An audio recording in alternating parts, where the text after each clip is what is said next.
tahun lepas soalan bodoh lagi datang. Gaduh dengan kerani saya depan. Saya tanya apa ruya rendah, saya telefon kerani apa ruya rendah ni. Ustaz dia tak ada temu janji, dia nak jumpa dengan ustaz, saya tak bagilah. Tiba-tiba nak Kedah masuk je. Dia apa masalah dia? Ada hal kata dia. Tak apalah, panggil lah masuk. Saya pun panggil dia masuk. Apa hal bang? Amboi ustaz, susah benar jumpa ustaz ngalahkan YB kata dia.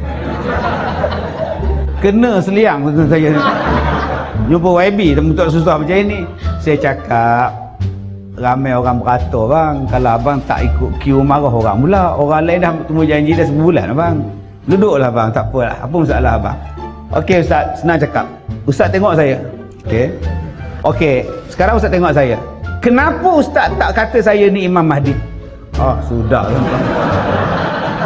Ustaz bagikan alasan kepada saya kenapa saya bukan Imam Mahdi. Saya kata waya putih pula dah.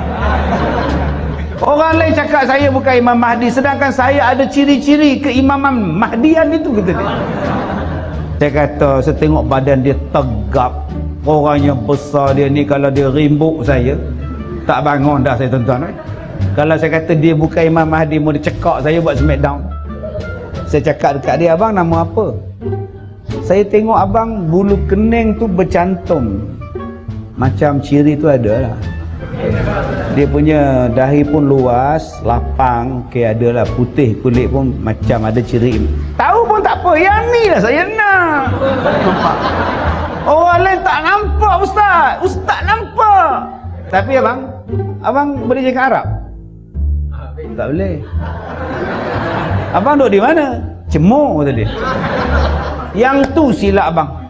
Imam Mahdi cakap Arab. Jadi abang tang situ silap abang bukan Imam Mahdi abang. Oh ya ustaz ya. Imam Mahdi cakap Arab. Situ lah tak betul tu bang. Oh ya. Saya sampai sekarang berdoa tuan-tuan, janganlah dia masuk kelas bahasa Arab tuan-tuan. Lagi 2 tahun dia mengaku pula. Ana kalim fil lughatil arabiyyah, mampu itu tuan. Subhanallah.